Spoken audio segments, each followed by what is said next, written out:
Welcome back to the BTS Happy Hour podcast. I'm your host, Andrea. With me this week is Morgan. Hey, what's up? Ever since BTS made the announcement after the Busan concert that they would no longer delay enlistment, we know that Jin's enlistment time is coming up. And on November 24th, Korean media is reporting the date and location of Jin's enlistment. According to sources, Jin is enlisting in the Forward Station Training Unit on December 13th. He'll receive 5 weeks of basic military training course in Yeoncheon, Gyeonggi Province and be placed in a military unit afterward. And then right after that, Jin posted on Weverse. He said, "There's an article that I didn't want, but Army can't come to the training center. There's a lot of people besides me, so it could be dangerous because it's crowded. Army, I love you." So the fact that he responded right away, it makes it look like, okay, that really was the truth that got leaked out. And maybe it wasn't supposed to get out yet or at all. And he just wanted... It's going to be hard to hide. He's with other people. Yeah, and it's going to be public knowledge. I don't know if they... Usually like idols when they enlist, doesn't it seem like, oh, and then they leave like the next day or something? Well, this is part of why it was dumb for them to even enlist. It's basically just satisfying people's need for fairness, right? Right. They just feel like, well, they need to enlist because other people have to enlist. But it's what very likely will happen is that it will be more trouble than it's worth. Whatever labor he can provide as one soldier, whatever value he can possibly provide, will be totally obliterated by the amount of resources they have to expend because he's famous. Yeah, this could turn out to be... Do they need more security? Do they need to do different things because he's there? If the answer is yes, then they're expending resources and energy on one person. And weighed against what that one person can add in value, it's nonsensical to even have that person there. Yeah. As a cost-benefit analysis. It could be a huge show. It could be like... Jin is the test case here because he's the first one to go. So we don't know exactly what will happen. But it could be that, he gets mobbed everywhere, like whatever center he's at. And it's just a huge distraction from whatever they're trying to do. They have to increase security or something like that. I mean, I'd like to think, Army, don't do anything dumb. Like, use some common sense, but that's not going to work. People are just going to do whatever they want to do. And there's so many people that you can't account for the craziest ones among you, right? Like, what if someone breaks into the base and is just, like, trying to track down Jin? Like, who knows, like, how secure these places are? Yeah, what if somebody does that and they get hurt? And what if there's a lawsuit? And all sorts of things can happen that are just a drain on the military. Yeah, it's going to look bad. He has more of a negative impact being there, most likely, than a positive one. That's my guess. Maybe we should hope for some situation to happen so then it can be like, oh, the rest of them are exempt because that's just easier to do. Well, maybe you shouldn't hope for that. It'd probably have to be a very serious incident. I mean, I don't want a tragedy or anything. But if you were just an actuarial or somebody breaking down the cost-benefit analysis, it's probably not a good idea to have these guys in the military. No. They can't just blend in. And it's not like, I don't think it's like World War II or the Korean War where having celebrities join the military was sort of a morale boost. Right, that was like a benefit. They cause other people to voluntarily join up. Mm-hmm. Well, there's no voluntary about it in South Korea. You have to go. Yeah, they have to go anyway. So you're not getting a morale boost or a benefit in enrollment that way. One might say, well, will it hurt morale? Will they not go to the military if BTS doesn't have...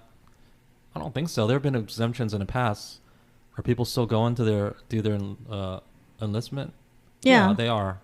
There's athletes, there's like classical musicians. I'm sure if you explained it in really plain terms, such as it takes way more manpower and energy and resources to just have these guys here. It's not worth it. Please don't come. I think people would be more understanding, right? As opposed to, maybe that was the argument they should have always made. Maybe, just to yeah. say, this is just a burden. You're going to be a burden on the military. There'll be a distraction. You shouldn't even go because it's actually hurting the military. That's a way better argument than these guys are super special, awesome human beings and they deserve special treatment. Right. Maybe that's the argument they should have made, but then it's hard to quantify and prove necessarily that's the case. Yeah, some people didn't like the economic argument, I found out. They're like, well, that's just being a capitalist and you're putting a money value on people. It's like, yeah? But people have a money value, yeah. And South Korea is certainly a capitalist country, so I don't understand who made that argument. There's Communists a YouTuber on Twitter? Yeah, idiots. America's a capitalist country, and South Korea, for sure, is a capitalist country. So what are you talking about? Yeah, like everyone has a money value. That's like what our salaries are, you know? I mean, one could argue that South Korea is more crony capitalism, but that's a different story for another day. But so what? Yeah, perhaps the better argument they could have made was their presence is a burden. Mm-hmm. But remember how the royal family, when Prince Harry wanted to join the military, and then he was in it for a little while, but they kept it like really secret. But then that took so much coordination. Like you have to, all the media companies have to like swear they're not going to report on it. Yeah. So I don't think there was any kind of agreement here. I think that your burden more so than your benefit. And then as soon as they found out, oh, Prince Harry is in this location in Afghanistan, he had to leave immediately. Exactly. It was over. I can't have him in the field like that. Because he was endangering like his whole squad. Right. They were doing like real stuff, like missions. Yeah, too bad they didn't like organize something like that. But maybe that's not possible. Just like, because like a media company doesn't have to agree to that. They could just say, well, that's news. I'm going to report it if we... Yeah, they don't have to. If we know about it. They don't have to at all. So. And also, he's not endangering anybody. He's just at a base. Yeah. Prince Harry was in the field in an actual war. Yeah, that was... Doing stuff. It was during war. So, yeah, that is different. Hopefully this situation gets worked out. Probably it'll be fine. Jin will leave and he'll go to do his stuff as normal. So the past few weeks, I'm sure you've all heard, Elon Musk bought Twitter. And ever since, some people on Twitter have been very paranoid. Like they seem to think that Elon doesn't know what he's doing and it's going to like fall apart any second. You know, about a week ago, you know, the week of the 17th, a lot of people, I don't know where they all heard this from, but people were hearing like, oh, you know, Twitter it could go down today. It was a hashtag. Yeah, that must be what it was. And so a lot of like... It was when he fired a bunch of people. Yeah, I guess everyone thought that meant something. They thought it was an out-of-control mess. You know, they thought that there wouldn't be anybody left to run the business and that it would be ending. Literally ending soon. It was pretty funny because it's like It was one of the dumbest... It was one of the most hilarious examples of human stupidity that I've ever seen in my life. I was on Twitter. I'm like, it looks fine. I don't see anything like slowing down or... It was one of the dumbest... Not working. Yeah. I mean, the only thing that could be dumber is if half of Twitter got together and said that... or there was a giant hashtag of flat earthers. That would be the only thing that would be dumber, in my opinion. I could have gone around and bet these people. Like, I'll bet you $100,000 that Twitter is still standing in 2 weeks. Right.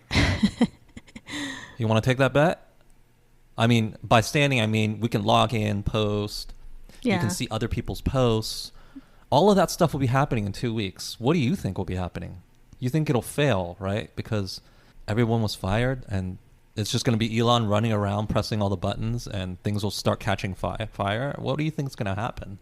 It's really weird what's happening in their fevered imaginations. I mean, I'm very familiar with the topic. I talk about this all the time on my podcast. Elon Musk and Twitter. Big topics I talk about all the time. Full disclosure, I'm a big fan of Elon Musk. The man has made me money. He's made me money when he bought Twitter. So, of course, I'm going to be a fan of his just for that reason, and also in general. I support his mission to buy Twitter and support free speech. I think it's an important thing. I think it's as close to altruism as you'll find a rich person doing in this day and age. So I'm totally on this team. So I'm biased. But these people who thought that the company would fall apart are just talking nonsense. How many people do you think it takes to run the servers at Twitter? I don't understand what you think is going on here. Right. And it's not even like innovating anything new, it's just keeping it going. Like, I'll give you that shouldn't need a lot of people. That hashtag was last week, and since Twitter is still standing, you can still log in. That pretty much suggests that they were wrong. Twitter's not falling apart. Twitter's not ending, or whatever it is, what the hashtag said, right? Mm-hmm. I mean, they thought it was literally ending because they were talking about going to Tumblr or going here or going there, right? They're talking about needing to go somewhere. That implies that they really truly believe that the site would not be available. And I don't know how you think. I wouldn't say okay, I'll be charitable. You're not stupid. You just don't understand how this all works. But I'll give you two pieces of evidence that should have led you to believe that don't worry. Number one, Elon Musk has only created like $3 or $4 billion companies, okay? And I think Tesla became like $1 trillion company. So why are we to believe that he took over a much smaller company, a $44 billion one, and he couldn't keep it afloat? Like, it would just collapse a few weeks after he bought this. I'm sorry, but the man is more competent than you or the people you know. And the evidence is that he started and maintained several billion-dollar companies, okay? He's not a dummy. Yeah. He wouldn't fire every single person needed to run it, to prevent it from total collapse without a plan. Either he kept the amount of people needed, or he had a plan to bring in the people necessary to keep it afloat as long as he needed to transition to whatever vision he has for it. Number two, don't forget all of these TikToks and the Indian guy who was ambush interviewed by Project Veritas, who literally just said they work about 4 hours a week doing nothing but propaganda for the DNC, okay? Right. That's what the Indian guy on Project Veritas confirmed. They barely do any work. Most of that work is propaganda for the Democratic Party of the United States. They're just a propaganda arm, and they do very little work. They're very inefficient. So this idea that, well, since so many of them were fired, the company can't possibly stay afloat. Listen, this is not like a food stand run by one Japanese guy, okay? You know those videos where one Japanese guy, they're really cool. Watch these videos where he like does all the ramen and whatever, and he's the whole entire business. Yeah, if that guy leaves that business, the business is dead. It's just a inanimate food stand, right? But Twitter is not that situation. Twitter is a bunch of worthless people, okay, working 4 hours a week, doing very little even in those 4 hours, just hanging out at the coffee shop that's inside their office just for them. Or maybe not even that. A lot of them are remote and don't even go in. And I know remote workers in tech. They do very little work. The vast majority of them, okay? They do very little work. So the idea that they're not overstaffed is absurd. Now, maybe you don't work at one of these companies. Maybe you're not familiar with this, so I'm cluing you in. That's how it is, okay? For many, many tech companies, Twitter especially. Maybe some tech companies, they're much harder working and they're more productive. Sure, perhaps. But that's not Twitter we're talking about. No. Okay? And here's another piece of evidence to back this up. They had 1,000 employees, and now they have 7,500 employees. When they were a $3 billion company, meaning they were making $3 billion, they only needed 1,000 people, apparently. Now they're making $5 billion, and they need 7,500 people? Explain that to me. Right. Those extra people aren't adding a whole lot. Yeah, you know what's going on? Those people aren't adding anything of value. They're not effective. They're not efficient. They're not doing a whole lot of work. That's backed up by all these videos where people just like go to Twitter HQ to get their coffee and do their yoga and not much of anything else. And the Indian guy who works at Twitter on Project Veritas admitting that he does 4 hours of work a week, and everybody he knows has pretty much the same amount of workload. Right. I believe that because he didn't know he was being filmed. He didn't know he was being filmed. He was telling the truth as he understood it. Now, maybe he's not representative of the whole company, sure, but there's probably a decent number of people at Twitter with his workload. So this idea that Elon can't fire a good 6,000 people and the company will just collapse, no, it's wrong. I bet you anything that the company could survive with about 1,000 people. That's my guess. Right. So on this day, that was a week ago, that was Elon had sent an email earlier in the week saying, if you still want to work for Twitter, reply to this email, yes or no. And if you said no, you get 3 months severance. And so that was the day all of the responses were due. Yeah, and a lot of people didn't respond, so they were fired. They were let go. They weren't needed. He doesn't need people like that. People that don't check their emails. And He needs people. Well, I think they checked their emails. They just didn't want to work there anymore. He wants people who are closer to a startup mentality. You're working 60 hours a week. And people can say, whoa, that sucks. Why would I want to work 60 hours as opposed to working 4 hours? I'm sure you would prefer working 4 hours, but you can work somewhere else. He wants people like that. He wants something run closer to what a startup is like. yeah, these are the people they want to like change the world and like bring something like totally innovative. Or they're just willing to work that hard. He just wants people like that. It's what people at Tesla. Some people at Tesla, when it was a small company, sure. But you don't have to work there. You're not entitled to a 4-hour work week. Nobody said that. Go work somewhere else. And here's a third piece of evidence to show how stupid this idea was, that it would fall apart because, so many people were let go. Jack Dorsey, the former CEO, apologized for inflating the staff. He said it was his fault. He grew the company too fast. Oh, yeah. It all happened under him. There's only one reason why he would apologize for that. Because he knows it was unwarranted inflation. He took people on and gave them a job, and they didn't really need them. Now there's a bunch of people that need to be fired. Yeah, he didn't really need them. And so he feels bad because he lured you in. He said, hey, come work at Twitter. It'll be awesome. Here's a 150 to 200,000. By the way, that's their average salary. In case you're wondering, that's what the average whiner at Twitter makes, like 170K. Okay, so don't feel bad for them. There's a lot of people who make over 200 there. So yeah, don't feel bad for them. And they get 3 months severance. So they got about $50,000 to leave. Oh, wow. Okay, so don't feel bad for these people. Now a mean, hard-charging, whatever, and Elon Musk, whatever you want to call him, but he's there to run an efficient company. He's trimming all the fat. That has happened to people I know in the tech sector where the dumb people just cause more work for the competent people. So sometimes hiring more people isn't just inefficient in that they take up a salary and a spot. It's inefficient in that they create more work for the other people who know what they're doing.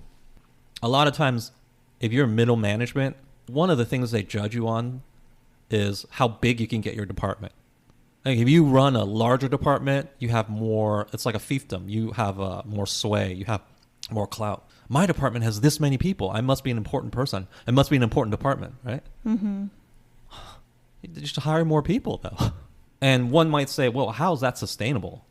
Don't you have to justify it as far as how much this person is producing, how much revenue is being brought in? And I would respond, in the roaring tech boom, not necessarily, because everybody was just bringing in money hand over fist. Yeah, they're making money no matter what. Right, and also even if your company is not profitable, oftentimes your investors don't care. They still want to pour money into your company.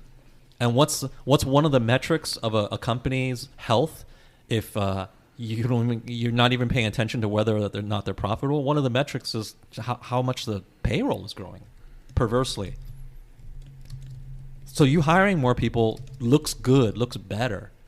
You get brownie points for that. And so it's this weird thing. You hire a more, diverse group of people and a larger group of people, but we're headed into a recession, so all of that is going to end. Yeah, there's a lot of layoffs happening. There's tons of layoffs happening. Look at Amazon, look at Meta. Google, I don't think Google has had the huge layoffs yet, but it's not far away. Mm-hmm. A lot of this fat is going to be trimmed, and he was just way ahead of that curve. Yeah, and I think what people were worried about Like, I'm sure they were like uninformed about how this all works, but people were paranoid. Okay, if Twitter goes down, then like all of the fandoms were worried. Like, how are we gonna communicate with each other? Like, including Army. They're like, how do we all communicate and talk about voting and all the news that they spread about their groups? And they were like, okay, I'm starting an account on the alternative sites. But the problem is there's really nothing else like Twitter. No. Like, the newer ones, I've heard they're terrible, like Mastodon and Post and Hive. I didn't even try them, but it's like, oh, why bother? Because I didn't think Twitter was going to go down anyway, so I was like, I'm not going to bother. But some people tried that, and it's like, okay, Reddit, Instagram, like, that doesn't have the same functions. You can't really use them like that, like hashtags and like reaching many people with keywords. And I never see. Remember when people were inventing Twitter alternatives in the past couple of years? Things like Gab and Parler and Getter and Truth Social. Like, I never saw fandoms on there. It was only like a small group of. They were only for people to run away from Twitter. Yeah, I never saw like Army migrate to any of these other platforms. So I was like, that's not going to work. Well, the platforms only existed because conservatives were being silenced on Twitter. Right. That's the only reason why they existed. And then people went there and they discovered it was an echo chamber, and echo chamber is terribly boring. Yeah, and so I don't know about you guys, but I'm on Twitter to fight with people. I'm not on social media to experience an echo chamber or a bunch of sycophants. I want to fight people. I want to dunk on them. And you don't get that at Parler. Yeah, the thing is, Twitter is unique as its own thing. I think, okay, even if you hate Elon, you need to root for Twitter to work because it's the only thing like that. Yeah. So that's the lesson here, I think. You're not going to be able to recreate, maybe on Discord, I don't know, but... No, you can't because you don't have the reach. That's You're true. limited by each Discord. People have to join your Discord. Right. But I've heard a lot of people, fans of things, are on Discord. Yeah, but you still can't. It's not the same, though. Yeah, you won't reach people in the same way. But thankfully, since that panic was a week ago, Twitter's still around right now. It's like, and it will be around. Stronger than ever. It will be around, and it will be more successful than ever in 2, 3, 4, 5 years. In fact, I wish I could have kept my Twitter stock. I could have rolled it into the private company, but I couldn't. I had to sell at the $54 or whatever. Oh. And the other thing is what Elon Musk is doing. He just said he's reinstating accounts that were banned for whatever questionable reasons or because you said something bad. And I'm sure that includes a lot of Army. So I think you can be thankful of that. A lot of people get their accounts back soon. You think Army got banned for a lot of things? Probably. I mean, people like report each other for stuff and like petty reasons and. Yeah. So if you're an Army that got banned for some petty BS reason, you're probably coming back this weekend. Yeah, we can all appreciate that. Right. At least he's being fair. If your account wasn't banned for literally breaking the law or spamming, then Elon ran a poll. You're coming back this weekend. Yeah. Go check out your Twitter login. The site is going to be healthier than ever. Mark my words. In 2 or 3 years, it's going to be like WeChat in China. And like WeChat, it does like multiple kinds of things, right? It has a lot of functionality. Way more than Twitter does. I thought it was innovative when Twitter just added Twitter Spaces, but that's a very like basic thing in like WeChat. WeChat, you can pay people through. It has like it's Venmo. It's a lot of things. It was recently announced that Jungkook would be part of the FIFA World Cup Qatar 2022 soundtrack and perform at the opening ceremony. And many people were not surprised about that because we know that he recently traveled to Qatar and was filming stuff over there. And BTS had also signed a promotional deal with Hyundai, and Hyundai is a sponsor of FIFA. And so even though there was a lot of excitement about this announcement, a lot of Army and K-pop fans are concerned that he's, going to appear in Qatar and having to, everyone knows Qatar's laws and their human rights record and stuff like that. So they They think that he's basically like endorsing them, even though he's just there to perform a song. It's like, it's not like he says, oh, Qatar is great and wonderful and they do everything right. But, some people are like, well, I don't know, I'm comfortable with that association. So a lot of the problem is Qatar isn't very LGBT friendly, and they don't like to have a lot of symbolism or stuff that we have, like rainbows on things and the flags. Yes, they prevented teams from having any sort of rainbow stuff. Yeah, like some teams, they wanted to put the logo to show solidarity with the LGBT and on their uniforms, and they're like, no, you can't do that. So the West, of course, we're not going to be in agreement with everything they do over there, but it's like, well, it's taking place there, so you kind of have to follow their rules on things. And well, yeah, you have to. Yeah, I mean, there's nothing you can do about. What else are you going to do? What is the people's problem? So basically, they don't like that he is performing there. I understand. When you find their policies regressive or anathema in some way, of course you don't want to see your favorite artist there. But one thing I would ask is, why is it only him, not BTS? I think for one, they are on their break from group activities right now. But also I think the FIFA requested him specifically. Like they were pursuing Jungkook. They're like, we really want you to perform on this song. And I think what people also have to remember is that Qatar, like all the countries in the Middle East that make a lot of money from oil production, they have a lot of money. So he was probably offered a very large paycheck for this. So I don't know how you can say like, oh yeah, just turn that down. That's unacceptable, your human rights record. It's like, okay, BTS, they don't speak out on stuff like that. They don't really say like harsh criticisms. Like they're more saying positive things, like the stuff they say at the UN. They're not going to come out and be like super political and be like, I'm against this, If anything, they're going to say like, oh yes, I will perform there. I'll be paid to perform my art. And that's all they want people to be talking about is like the song. And sometimes like you can change things not by saying anything, but just like by being there, just like the West intermingling with them. Maybe they will like learn more about Western values, and maybe they will care, maybe they won't care, but it's like that's all you can do. You can't enact change always by like lecturing people about it. Well, I would say usually you won't enact change by lecturing. I will push back a little bit, but disagree in one thing. First of all, he's not the West, he's Korean. Right, number one, he doesn't have Western values necessarily. For a lot of people in the West, that's the first thing you need to deal with. He's not from the West. He himself may have different values than you, okay?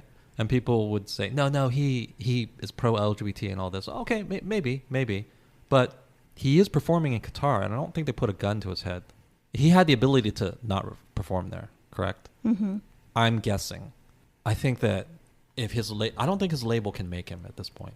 No, I think they can decide their projects, especially the solo ones. He decided to be there. And if you have a different opinion of him now because he decided to be there, that's fair. I wouldn't even say that you're wrong for doing that. It's up to you. You have to decide for yourself how you feel about people based on their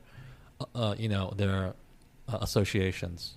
If they associate with something that's so bad that it has permanently negatively impacted your opinion of them, then so be it. I'm not here to defend Qatar. They do have progressive policies. They only have the World Cup because they bribe people. Yeah, they paid extra, probably more than other countries would have paid.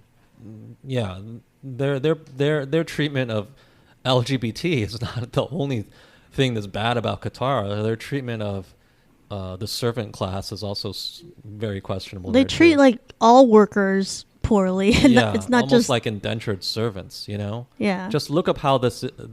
I'm not going to say they have slaves. They don't have slaves, but they have something resembling indentured servitude. So there's a lot of things to question about Qatar. That's fine. If you want to criticize them for associating with them, that's fine. I have nothing against that.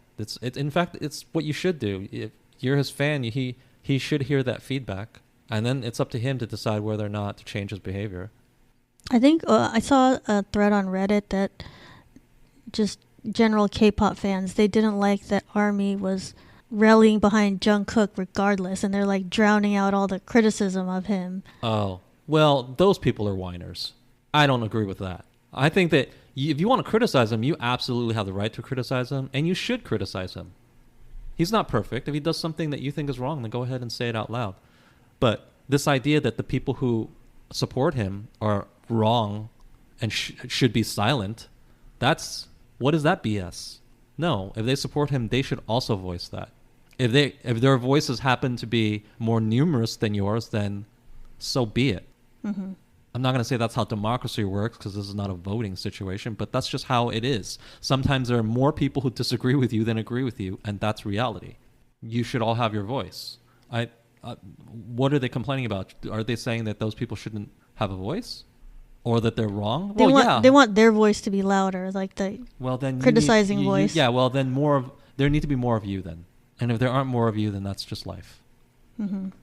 Right? Well, do you think it matters that he was performing for FIFA? So it's like, okay, the soccer... No, it doesn't make a difference. ...organization it's versus in Qatar. The country. No, that doesn't make a difference. I think it's fair to say he's associated with Qatar. I don't think the argument that he was performing for FIFA technically is a very good one. Because ultimately the money comes from Qatar.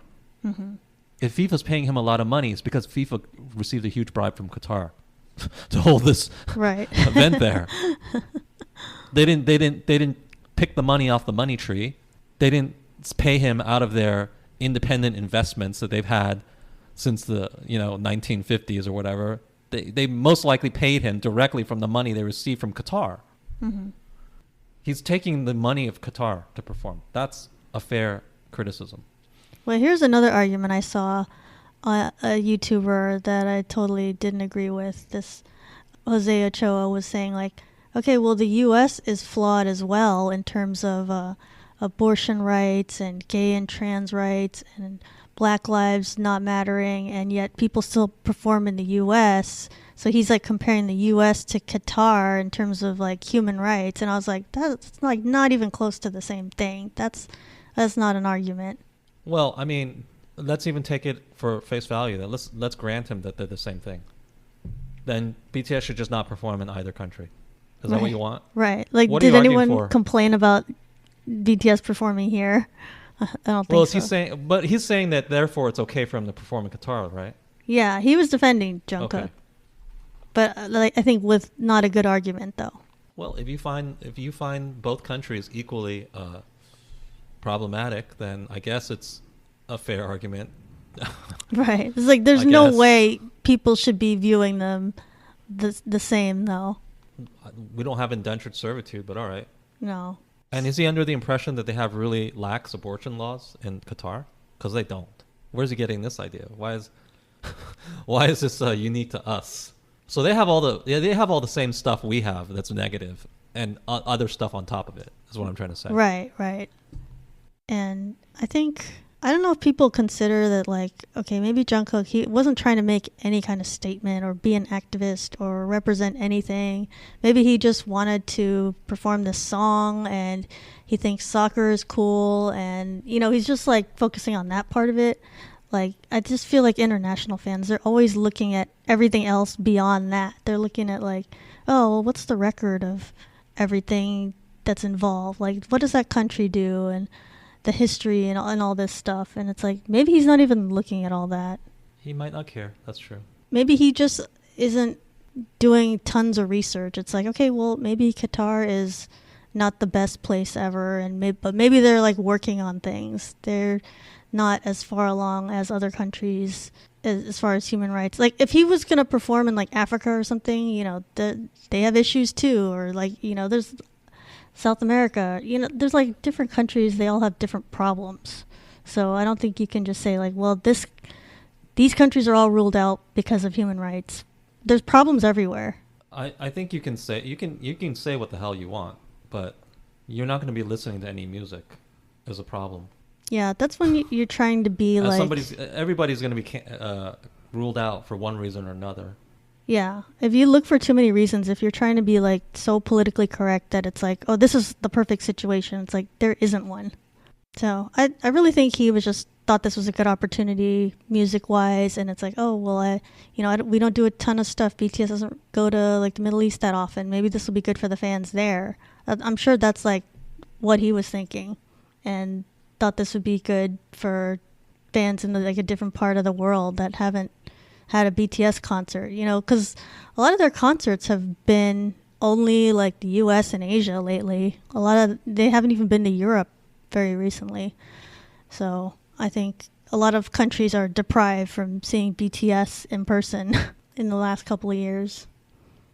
And then a slight variation on this situation, but Jungkook went to Qatar in the week before his performance, and while he was there, he was staying in what looked like a very luxurious hotel, and he posted a TikTok video where he was doing the Run BTS challenge, and it was filmed in his hotel room, and he was shown wearing this like oversized white t-shirt and black pants. And it sounds very non-controversial, but there was some army that believed that he was showing support for LGBT with the clothes he was wearing while being in Qatar. So they're kind of like reading a lot into the brand that he was wearing. Apparently his shirt was from a company which supports LGBT, and I guess they're open about it or whatever. The company, like the CEO of that company, is known for that. And so some people were like, oh, well, just by extension, that means like Jungkook is trying to have a message while he's in Qatar, like why he wore that shirt. So I thought that's probably a reach. I don't think he was thinking about all that. He probably just has a lot of clothes that he's gotten, and it's like, oh, this is a cool shirt, I'll wear this. It wasn't like trying to say anything about Qatar. I don't think he would try to say anything bad about a country that he's staying in, intentionally. No, this is people just trying to come up with some rationalization. He's not trying to make a statement. If he wanted to make a statement about how he feels about Qatar, he would have just not played there. You can't take their money and then just wear a shirt and say, oh, well, this shows that I'm fighting them or something. That's BS. No, that's not what's happening. That would be kind of rude if you did that. It's not even that it's rude. It's ineffective. Then don't play there. It's like too subtle. It's not even just... It's not even rude. It's hypocritical. Like, well, you're taking their money, right? Right, but I wore this shirt, so that none of your political statements mean anything once you take their money, correct? I wonder how much he... So I don't think at all that he was intending to make any sort of statement. He probably got like millions of dollars. Because I think BTS members are very hard to book for, an individual song or one performance if it's like out of their... He got over $1 million for sure. Yeah, I think anything in the Middle East and they're paying for entertainment, they always pay a lot. They overpay. Look at their live golf league. They overpay. Yeah. Like that whole... And it's like, okay, maybe they're paying a lot because they want to challenge the PGA Tour. But still, it's like, did you have to pay that much? Like, how much every single... They did have to pay that much because it's hard to get people to do the new thing. Yeah. It's not established. So, yes, you have to overpay to begin with. Well, I'm wondering, like, how come the Middle East, they spend so much money on things? Is it just because they have money? They have a lot of money, or are they just, like, wasting it? Or are they just like... they have it. And they have it. They're trying to disrupt things, so then they have to overpay, right? You have to, when you're the new thing, you have to overpay. And they are trying to create revenue streams in areas besides oil, because the not so secret is that oil's running out. The oil they're sitting on top of isn't going to be there forever. And so they want some kind of economy that is not dependent on it. Right. I thought they were developing like all these like tech companies. Like they're trying to have like their own Silicon Valley. They're trying to do that. They're trying to become tourist destinations. They're trying to start golf leagues. They're trying to do a lot of stuff. Oh, that's true. That's what you need to do. They're smart. That's a smart thing for them to try to do. They're trying to do everything, like branch out. You know that the oil is running out, and that's just a hard truth. So why will your company be relevant and rich after the oil runs out? Yeah, you got to try new things. But yeah, I think no, Jungkook was not trying to be No, controversial. he wasn't. Wasn't trying to send a message. It's just Sorry to burst your bubble. he wears a lot of white shirts, and that's Yeah. it. So recently, the pre-sales for Taylor Swift's upcoming The Eras Tour were on November 15th, and they had the verified fan pre-sale as well as the Capital One pre-sale. Unfortunately, it was a huge disaster. It was very difficult to get tickets for even people that filled out the verified fan. Not even all of them got a pre-sale code. We tried to get tickets. We were both verified fans. I didn't get any tickets. I mean, the site, it didn't even work in the beginning. Like, the page wouldn't load. It kept getting like a 503 or 504 or whatever error. And then they had to reschedule the pre-sale for later. And that pre-sale, you got 2 tickets, but then I still never got any tickets. So it was very, very difficult. And Ticketmaster had a statement about what the situation that happened, and they were trying to say it was just unprecedented demand, and there were so many bots and so many people that didn't have a pre-sale code that was contributing to all the traffic on the site. It's like, okay, well, how come you didn't know that was going to happen then? Like, what was your plan? It seemed like they weren't even ready for however many fans that were trying to log in to Ticketmaster. Yeah, the issue is that Taylor Swift had way more dates than BTS has ever had. She had 30-something dates. Yeah. And they all went on sale the same day. Of course, it was just going to destroy their servers. And I say, of course, it shouldn't. They should be prepared for this sort of thing. Really, they should have had the sales on different days. I don't know why they didn't. Yeah. Their tech people are immensely stupid. So there's some related to BTS. Since this is BTS podcast, there are a couple conclusions you can make from this. Number one could be that Taylor Swift is just more popular than BTS.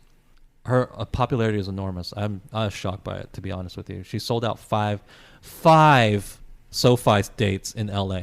Mm-hmm. And I don't think that was all scalpers. And even if they're all scalpers, I bet you anything those tickets sell on the secondary market. Yeah. BTS. It's like 350,000 seats. Yeah, and she had 5 SoFi dates. BTS had 4 for Permission to Dance LA. So that's why we're comparing that. So she had one more, and it just crashed, right? And here's the other thing. She not only had 5, she also has 2 San Francisco dates. Mm-hmm. That affects SoFi dates because people, if BTS didn't have a San Francisco date, no. So all the people in Northern California who want to see BTS, what they have to do? Go to LA. They had to go to LA or Vegas, right? Yeah. Well, she had 7 essentially for California. BTS had 4. Yeah, that's what I don't understand. She had many more dates, so there was like a lot more opportunities to see her, and yet they had still there. Even more demand. Yeah, the demand is still there. So you can conclude that she's more popular than BTS, which I think would be a fair conclusion. I don't think that you would be laughed out of the building if you said, yeah, she's more popular than BTS. She has a very wide appeal because I think she kept all of her fans. All the little teenage girls seem to still be her fans after growing up, and she's picked up new teenage girl fans. So she just has this wide swath of fandom, right? Not saying that BTS doesn't, but Taylor Swift is American. She has a leg up to start with. Yeah, in the American market. Yeah. Or the other conclusion you could come to is that BTS really should have had more dates. Maybe they could have filled many more stadiums. We don't know that they couldn't. They sold out all the dates they had. Yeah. So we don't know that they couldn't have filled more. And remember that I think she had, to start with, she had 20 dates or something like that. And then she immediately said, no, I'm doing 10 more. Right. She kept adding more. Right. She kept adding more and more. The reason must have been they were getting feedback that they were so in demand that she could do more. Well, because remember when you sign up for Verified Fan, you say which stadium were you interested in. So they must have gotten like so many. Right. And, well, since BTS had a Verified Fan, didn't they have a Verified something like that, right? Yeah. Maybe they knew that they couldn't add too many more dates.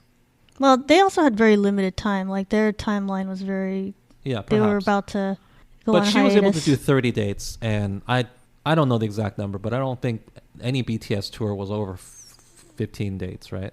I don't think so. So perhaps they could have done 30.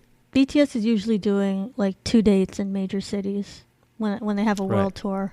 Permission to Dance was different because since there were few cities, it was like, okay, let's do more in each city. Yeah.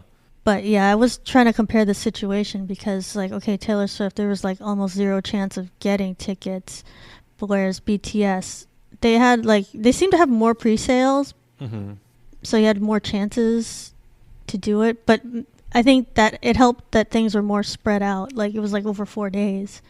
But they also ended up canceling their general sales too because everything got sold in the pre-sales. I don't know if like they organized it better for BTS or they just didn't have as many problems, like as many bots and traffic and all that. I think the demand was not as high. They didn't have as many dates to deal with. Yeah, and not as many people hitting the server. And I'm sure, like, you know, a lot of all the fans that are on the East Coast or whatever, they're not like trying to get LA tickets and stuff like that. It's like you had a lot fewer people trying to log on. Just the people that know, okay, yeah, I'm gonna go to LA, I'm gonna go to Vegas. I mean, some people flew in from out of town, but not a lot of them. And I think the problem with the Taylor Swift tickets is like the stadiums from all over. It was like it wasn't spread out enough. Even though it was staggered, it was like 10 a.m. in your time zone. So like the East Coast, they went first. And then, you know, each time zone after that. But I think that didn't spread it out enough. Because then it's only an hour apart from the next time zone. But there's just way too many people. So. Well, the next tour BTS has, they can do way more dates. Yeah. I'm thinking.